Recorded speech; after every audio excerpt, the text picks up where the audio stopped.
Halo Sobat Peziarah sekalian, jumpa lagi dalam podcast Peziarah. Masa Advent adalah masa yang istimewa karena kita diajak untuk menantikan Yesus Kristus yang akan lahir di hari raya Natal. Nah, masa Advent lekat dengan Corona, tetapi kita juga sekarang sedang dalam pandemi Corona. Kira-kira bagaimana kita mengamatinya itu, mengimaninya, dan merefleksikannya dalam hidup beriman kita? Kita akan bahas bersama dengan Romo Uut, tapi sebelumnya seperti biasa, mari kita awali dahulu dengan doa. Dalam nama Bapa dan Putra dan Roh Kudus. Amin. Datanglah ya Roh Kudus, penuhilah hati umatmu dan nyalakanlah di dalamnya api cintamu. Utuslah rohmu, maka segala sesuatu akan diciptakan lagi, dan engkau akan membaharui muka bumi. Ya Allah, engkau telah mengajar hati umatmu dengan terang Roh Kudus. Berilah supaya dalam roh yang sama ini kami senantiasa berpikir benar dan bijaksana, serta selalu gembira karena lipurannya. Demi Kristus Tuhan kami. Amin. Amin. Ya, Sobat Peziarah sekalian, jangan lupa like, komen, dan subscribe YouTube Peziarah Katolik dan menghidupkan lonceng notifikasinya. Jangan lupa pula membagikan konten-konten YouTube Peziarah Katolik ini kepada Sobat Peziarah yang lainnya, supaya kita semakin memberkati dan mewartakan sukacita Injil kepada Sobat Peziarah lainnya. Nah, seperti yang tadi sudah dibilang, kita ini sedang dalam pandemi Corona. Dan sebentar lagi atau sekarang kita sudah masuk dalam masa Advent. Advent lekat dengan Corona juga, ada Corona Advent gitu ya. Kita setiap Advent memiliki Corona Advent. Nah, kira-kira apa makna penting dari situasi ini? Ada Corona Advent dan kita sedang dalam pandemi Corona. Kira-kira gimana tuh Romo? Ada refleksi iman apa yang mungkin menarik untuk masa Advent yang dengan Corona ini? Iya, ya ada dua kata yang kedengarannya sama, homonim, bunyinya sama, tetapi maknanya berbeda ya. Corona ya, satu corona Advent, satu corona penyakit. Maka untuk bisa membicarakan itu perlu lihat yang namanya Advent. Advent dari bahasa Latin, Adventus, menerjemahkan, ini juga yang menarik, menerjemahkan kata Yunani yaitu parousia.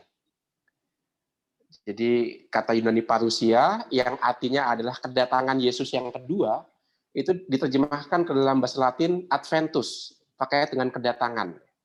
Maka di situ kita bisa melihat apa makna masa Advent. Masa Advent berarti satu, menyiapkan diri kita untuk menyambut Yesus yang datang dalam kemuliaannya. Nah, itu makna eskatologis, karena seperti kita ketahui sebelum memasuki masa Advent kita menutup tahun liturgi dengan merayakan Hari Raya Kristus Raja Semesta Alam. Nah, itu. Maka Advent makna pertamanya menyiapkan kita menyambut kedatangan Yesus untuk kedua kalinya pada akhir zaman. Jadi sebenarnya orang Katolik itu setiap tahun itu mengingatkan diri sendiri dan mengingatkan kita sebagai gereja bahwa ini zaman ini bukan selamanya seperti ini. Nanti akan ditutup dengan Yesus yang datang kedua kalinya. Itu makna pertama Advent. Makna kedua, menyiapkan diri untuk mengenangkan dan merayakan misteri inkarnasi Tuhan dalam perayaan liturgi, yaitu perayaan Natal. Nah, ini dia. Maka dalam konteks seperti inilah lalu kita punya yang namanya Corona Advent ya. Maka hubungannya saya melihat adalah baik corona penyakit maupun corona Advent itu sama-sama mengingatkan bahwa hidup itu tidak ada di tangan kita. Corona Advent mengingatkan kita dengan cara sakit penyakit, ya kan. Bahkan sampai ada yang berjumpa dengan kematian ya, karena penyakit corona. Mengingatkan sekali lagi bahwa kita itu tidak menguasai kehidupan. Bapak Paus Fransiskus berkali-kali mengatakan hal itu. Corona dalam arti COVID-19 itu menghancurkan keamanan palsu kita. Kita kerap kali membayangkan kita bisa menjaga hidup kita dalam tangan kita, kuasa kita sendiri dengan macam-macam hal, dengan kekayaan, dengan popularitas, dengan koneksi sana-sini. Ternyata tidak berjalan itu, karena memang pada hakikatnya hidup bukan di dalam kuasaku. Nah, itu corona COVID-19. Tetapi corona Adventus yang kita buat pada masa Advent juga mengingatkan hal yang sama itu. Karena kita menyiapkan diri untuk menyambut Yesus yang datang kedua kalinya dalam kemuliaannya, kita sebenarnya mau berserah kepada Tuhan. Tuhan, sungguh hidupku bukan berasal dariku dan bukan milikku, maka kami siap menyambut Engkau. Engkaulah Raja semesta alam, Engkaulah pemilik hidup kami. Nah itu, maka ketika menyalakan lilin demi lilin dalam Corona Advent, kita diingatkan untuk menyerahkan diri, memakai bahasanya seorang filsuf, ya, Paul Ricoeur, kita siap masuk ke dalam kenangan Allah akan diri kita. Bukan kenangan kita akan benda-benda duniawi, kenangan kita akan kesenangan-kesenangan, kenangan kita akan sukses, enggak. Tapi itu semua kita lepaskan supaya kita siap masuk dalam kenangan Allah. Seperti yang ia sebutkan dalam Perayaan Ekaristi, kenangkanlah aku dengan merayakan peristiwa ini. Nah, kita mau masuk ke dalam kenangan akan Allah. Ke dalam kenangan Allah sendiri akan diri kita. Maka setiap lilin Advent kita nyalakan satu demi satu, sikap iman seperti itu. Bahwa hidupku bukan milik Tuhan, maka aku siap menyerahkannya kepada Dia sang pemilik kehidupan itu. Maka kan menarik ya, sejak mulai Advent yang ketiga, itu yang disebut masa sukacita itu, hari sukacita, penantian sukacita, letare ya. Nah, itu sukacita karena apa? Karena sebentar lagi Tuhan Yesus akan datang dalam liturgi. Pengenangannya akan kita rayakan dalam liturgi. Nah, itu ada sukacita. Jadi tidak menakutkan ya kedatangan Yesus itu, tapi membuat kita sukacita. Nah, begitu saya mencoba mengkaitkannya, teman-teman peziarah. Tadi maksud Romo Gaudete mungkin, Romo ya? Gaudete, ya. Iya. Jadi kira-kira idealnya bagaimana, Romo, kita merayakan Advent dalam suasana pandemi ini, Romo? Iya, idealnya adalah kita tidak bertanya Tuhan di mana Engkau hadir, ya. Karena dalam iman kita, penderitaan itu tidak hanya mempunyai makna kehampaan, kalau setiap kali orang menderita lalu galau, lalu hampa, Tuhan, di mana keadilanmu, di mana kasihmu, kita bertanya seperti itu. Atau penderitaan tidak punya bermakna berkurangnya fungsi hidup kita, fungsi fisik maupun fungsi sosial maupun fungsi rohani, tetapi penderitaan punya makna yang paling tinggi yang ketiga, yaitu bergabungnya kita dengan penderitaan Kristus. Maka di masa pandemi ini kita tidak bertanya di mana Engkau, tetapi kita bertanya apa yang bisa kubuat untuk saudara-saudariku yang menderita. Nah, kalau kita sedang tidak mengalami penyakit, sedang tidak mengalami penderitaan, maka bertanyalah apa yang bisa kubuat. Berarti kan kita berusaha tuh ya. Bukan supaya kita hebat, tapi ingat kita perlu berpartisipasi pada penderitaan Kristus.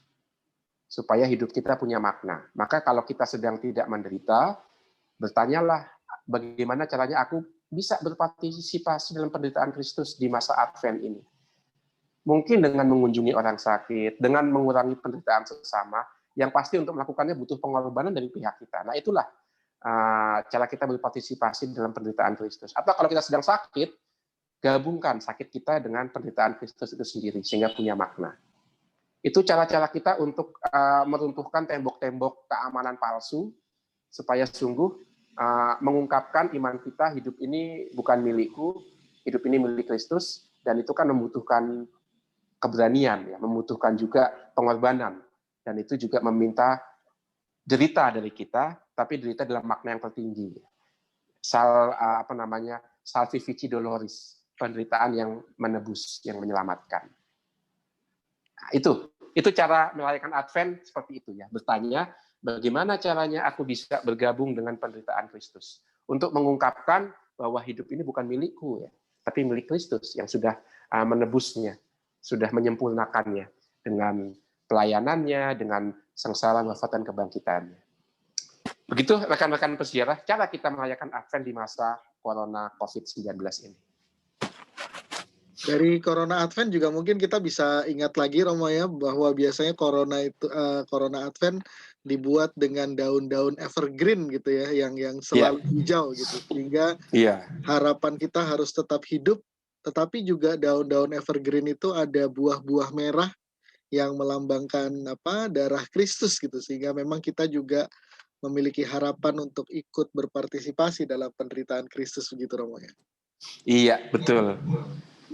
Maka setiap kali kita menyalakan lilin, setiap kali kita tidak tinggal dalam kenyamanan kita, dalam hidup yang kalau istilahnya Bapak Paus itu kan yang flat, yang datar karena tidak berpetualang dengan berjalan dengan Kristus yang selalu muda, yang selalu hidup bersama kita.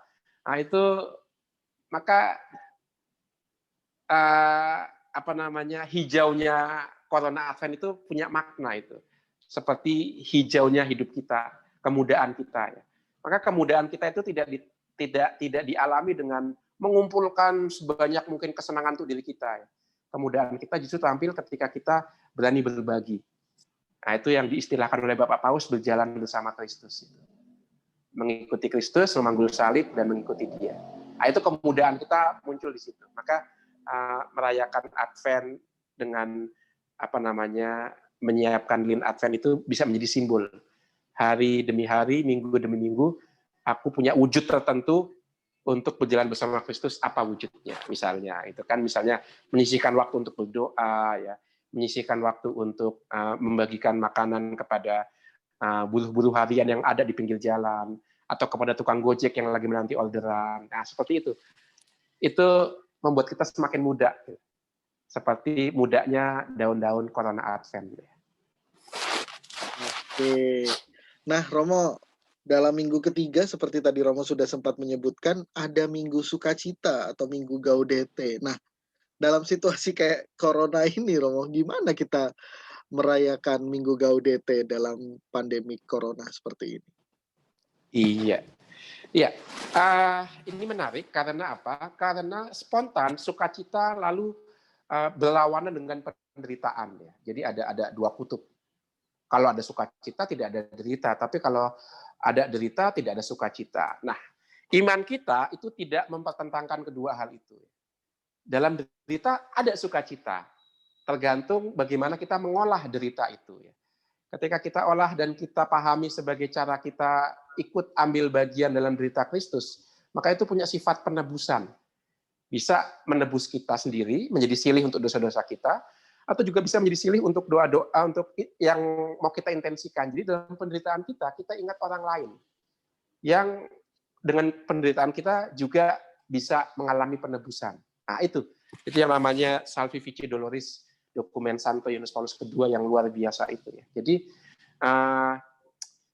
derita bisa kita terima, bisa kita tanggung dengan penuh sukacita.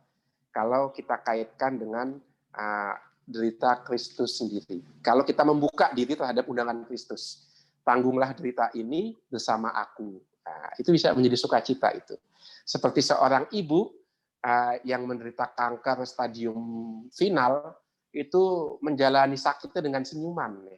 Karena tahu ini tidak dijalani sendirian. Nah, itu kan membuat orang-orang lain kagum dan juga terharu dan mengalami katarsis atau penebusan ya. Kok ibu yang sakit aja senyum ya, sedangkan aku yang tiap hari harus bangun pagi aja mengeluh. Ibu ini dalam sakitnya tidak mengeluh. Nah, itu kan menebus, itu menyelamatkan itu. Seperti itu teman-teman peziarah. Jadi tidak ada pertentangan antara sukacita dan derita. Baik. Kalau kita terima kita hayati dengan demikian. Ya.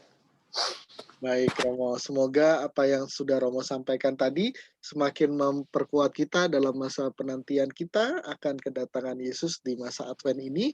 Dan kita nanti bisa merayakan Natal dengan penuh sukacita, dengan penuh syukur, dengan penuh kebahagiaan juga bersama dengan orang-orang terdekat kita, tetapi juga dalam semangat bela rasa dalam konteks pandemi Corona ini.